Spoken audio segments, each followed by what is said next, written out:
"He looks terrible," I whispered. "Well, he's dead," Eric whispered back. "So, all things considered, I'd say he looks pretty good." I nudged his elbow as he knelt beside me. I said a quick Hail Mary and made the sign of the cross. There were people waiting behind us, a whole line of them. The crowd spilled into the funeral home lobby and snaked around the hallway. A good showing. That's what everyone would call it. The caravan to the cemetery would probably take close to an hour, even though my GPS said it was only a few miles away. I knew I should get up. We'd been at the kneeler for at least a minute, certainly long enough to pay my respects and politely move along for the next well-wisher. Something held me in place, though. I tilted my head to the side and stared into the stern, now lifeless face that largely contributed to who I was today. If I closed my eyes, I could hear his gravelly baritone calling my name. "Leary," he would say, drawing out the first syllable of my last name. I don't know if he'd ever called me by my first name as long as I knew him. I don't know if he'd called any of us by our first names in my first-year torts law class all those years ago. 20, I thought to myself. It had been 20 years since I saw the name on my class schedule. Anderson Ricks. Of course, I'd known who he was back then. If you lived in Michigan and paid attention to the news, you knew. If you were a lawyer anywhere, you knew. "Cass," Eric whispered. "You ready?" "Oh," I said. I turned back and gave a weak smile to the mourners waiting behind me. Eric's knee cracked as we stood up and moved off to the side. A large arrangement of red roses adorned an easel right next to the casket. The pink ribbon around it read Professor. The card attached had a gold block M on it.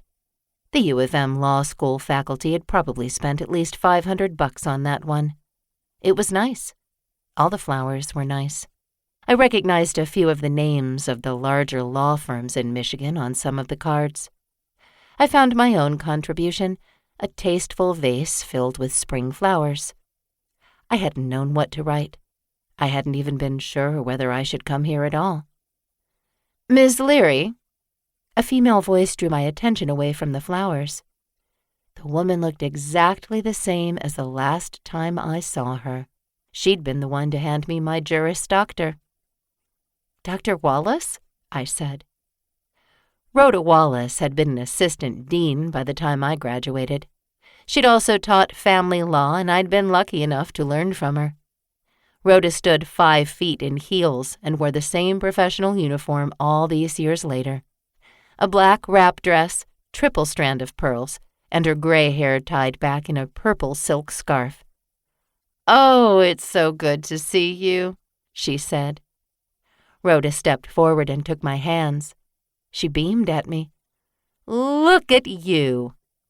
"Look at you," I said. "You haven't changed one bit, Professor Wallace." Tears sprang to her eyes.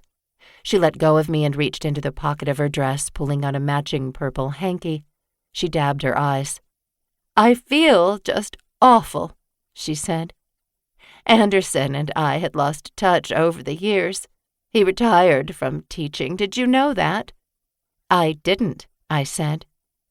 Rhoda and Professor Ricks had shared an office together. She decorated hers with bright, cheerful paintings of the ocean and pictures of her children and grandchildren. Ricks's half of the room had always seemed dark and foreboding by comparison. He preferred the low light of bankers' lamps and kept a bust of Justice John Marshall that stared disapprovingly at anyone seated across from his desk. "I worried this would happen," Rhoda said. "I warned him.